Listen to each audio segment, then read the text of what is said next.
They left her on cold church steps because her skin was too dark for their comfort. No note, no name. It's just a baby wrapped in a thin blanket, crying into the winter air. Her own parents chose shame over love and walked away without ever looking back. But 20 years later, that same baby returned, not as someone broken, but as a woman they never imagined possible. What she built from nothing would leave them speechless. What she came back to say to the two people who abandoned her would change everything they thought they knew about family, forgiveness, and strength. Snow was falling outside the small hospital window on the night Amara was born. Her mother held her only for a few minutes. Her father stood by the door and did not come closer. They looked at their daughter's dark skin, and something cold moved into their hearts. They had expected a child who looked like them, and when she did not, they let their fear and shame decide her fate. Before the sun rose, they wrapped her in a thin blanket, placed her in a basket, and left her on the steps of a small church on the edge of town. They walked away without looking back, telling themselves it was for the best, though deep down they knew it was only for their own comfort. The morning was freezing. A woman named Ruth, who cleaned the church floors every day before anyone else arrived, found the basket. She heard a soft cry and rushed over, her heart pounding. When she lifted the blanket and saw the tiny baby girl inside, she did not think twice. She held her close to keep her warm and whispered gentle words, promising she would never let anything happen to her. Ruth was not a rich woman. She worked long hours cleaning houses and offices, and she lived alone in a small apartment with creaky floors and a leaking roof. But she had a heart big enough to hold the whole world, and that morning she decided this little girl would be hers. She named her Amara, which means grace, because to Ruth, the child felt like a gift from heaven. She raised her with everything she had, even when there was barely enough food on the table. She sang to her at night, taught her to read using old books from the library, and told her every single day that she was loved beyond measure. Ruth never hid the truth from Amara. When she was old enough to understand, Ruth gently explained how she was found, but she always added with a warm smile that being chosen is sometimes even more powerful than being born into a family. Still, life outside their small home was not always kind. The town they lived in was small, and many of its people held on to old, narrow ways of thinking. Amara often felt eyes on her when she walked through the market with Ruth, a white woman, by her side. Some people whispered. Some children at school refused to sit next to her. Teachers sometimes overlooked her hand raised high in class, choosing to call on other students instead. It hurt more than she ever let Ruth see. At night, she would lie awake wondering what was so wrong with her that even her own parents did not want her.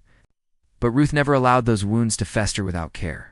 She would sit with Amara after hard days, brushing her hair gently, and remind her that the color of her skin was nothing to be ashamed of.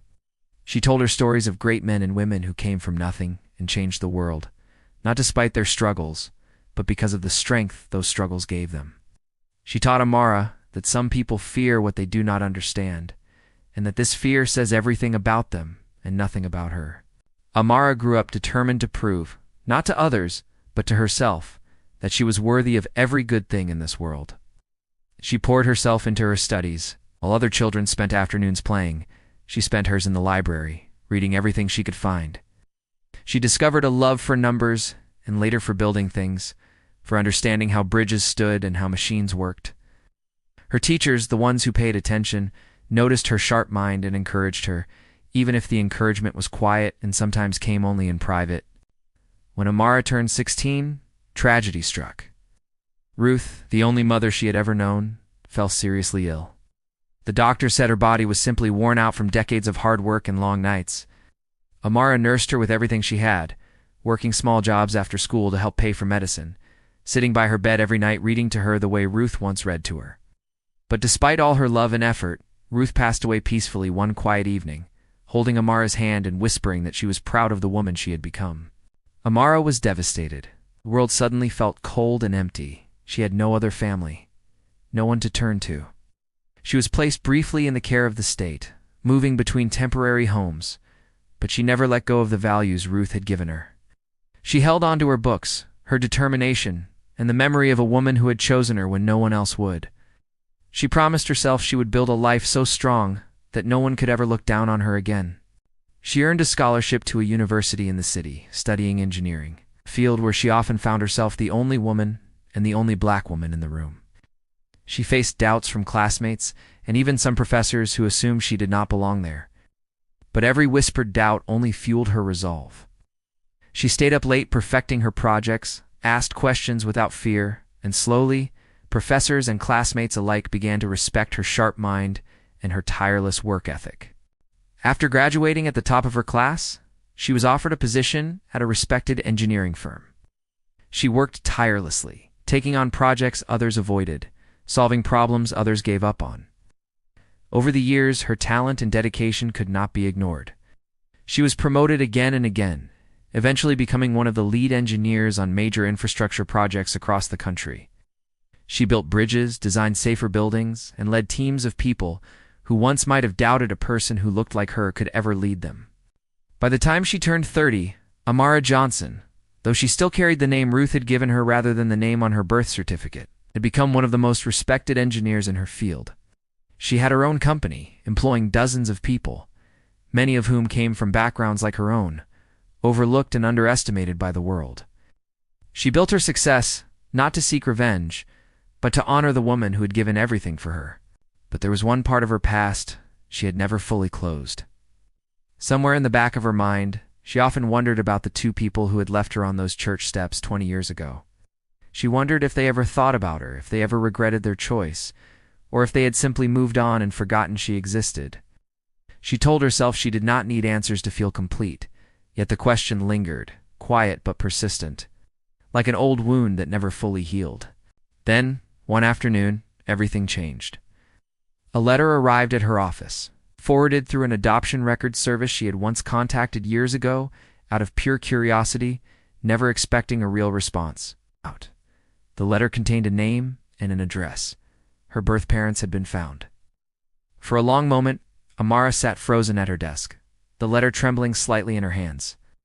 20 years of unanswered questions rushed back to her all at once. She did not know if she was ready to face them, but something inside her, perhaps the very courage Ruth had built into her, told her she needed to know the truth, once and for all. Amara did not respond to the letter right away. For nearly 2 weeks, she carried it in her bag everywhere she went, taking it out at night to read the address again and again, as if the words might change into something different each time. She thought about all the moments she had wished for a mother's hug or a father's proud smile. Moments Ruth had filled with so much love that Amara almost forgot what was missing, almost but not entirely. Finally, she decided she needed to see them, not out of anger, but to understand. She wanted to look into their eyes and ask the one question that had followed her through every lonely night of her childhood. Why? She hired a car and made the long drive back to the small town she had left behind so many years ago. The same town where old prejudices once made her feel small, and where Ruth had once made her feel like she could conquer the world. The house was modest, sitting at the end of a quiet street lined with old oak trees. Amara sat in the car for several minutes before finally stepping out, smoothing her coat and steadying her breath. Knocked on the door, her heart pounding harder than it ever had during any business meeting or engineering presentation. A woman opened the door, her hair now streaked with gray, her face marked by years and quiet regret. The woman's eyes widened as she looked at Amara, and for a moment neither of them spoke. "Amara?" the woman whispered, her voice breaking. Amara nodded slowly, "I think you already know why I'm here." The woman, whose name was Diane, stepped back to let her inside, her hands shaking. She called for her husband Robert, who came from another room and froze the instant he saw their daughter standing in the living room. Now, a grown woman with a quiet strength radiating from her. The house fell into an uncomfortable silence, thick with 20 years of unspoken guilt. Diane began to cry softly, apologizing over and over, though the words felt small against the weight of what they had done. She explained, through broken sentences, how young and afraid they had been, how they had let ignorance and family pressure cloud their judgment, how not a single day had passed without them wondering what had become of their daughter. Robert stood silently at first, his eyes filled with shame, before finally speaking, admitting that fear of judgment from others had driven their decision, a fear that now felt foolish and cruel compared to the woman standing before them. Amara listened quietly, her arms crossed, allowing all the years of buried emotion to surface. She did not shout or cry. Instead, she spoke calmly, telling them about the years of struggle, about Ruth, the woman who had shown her that love has nothing to do with matching skin color and everything to do with choice and sacrifice. She told them about the sleepless nights of doubt as a child, the isolation she felt at school, and the strength she had to build entirely on her own because they were not there to help her build it. Diane wept harder, reaching out as if to touch her daughter's hand, but stopping herself, unsure if she still had the right. Amara looked at her for a long moment, then allowed her mother's trembling hand to rest gently against hers. It was not forgiveness in the way people often imagine, with warm embraces and tearful reunions. It was something quieter, more honest. It was Amara choosing to release the weight of anger she had carried for so long, not for her parents' sake, but for her own peace. She told them she did not come seeking an apology or reconciliation as a daughter returning to a family she never truly knew. She came because she needed to close a chapter that had quietly shaped so much of who she had become. She explained that she had built a life filled with purpose, surrounded by people who valued her for her mind and her heart, and that she no longer needed anyone's approval to know her own worth. Before leaving, she told them one final thing.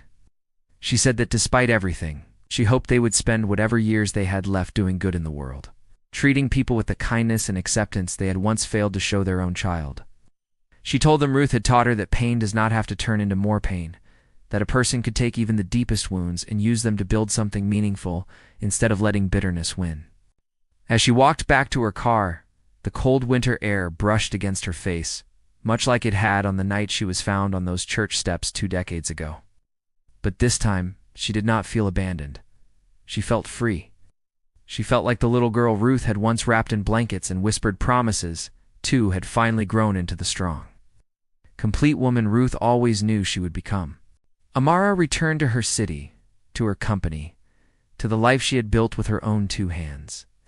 She continued mentoring young engineers who came from backgrounds much like her own, teaching them the same lesson Ruth had taught her all those years ago, that where you come from does not decide where you are going, and the people who fail to see your worth do not get to define it.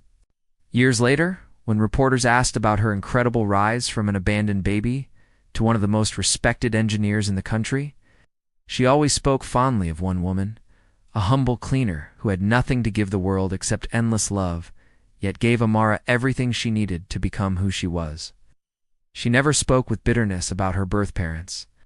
Instead, she used her story to remind others that true family is not always about blood, but about the people who choose to stay, to love without conditions, and to believe in you even when the whole world refuses to. And so, the little girl once left in the cold became a woman who brought warmth into countless other lives, proving that even the deepest wounds of abandonment can be transformed into the deepest strength of purpose. If only given enough love, enough time, and enough courage to rise,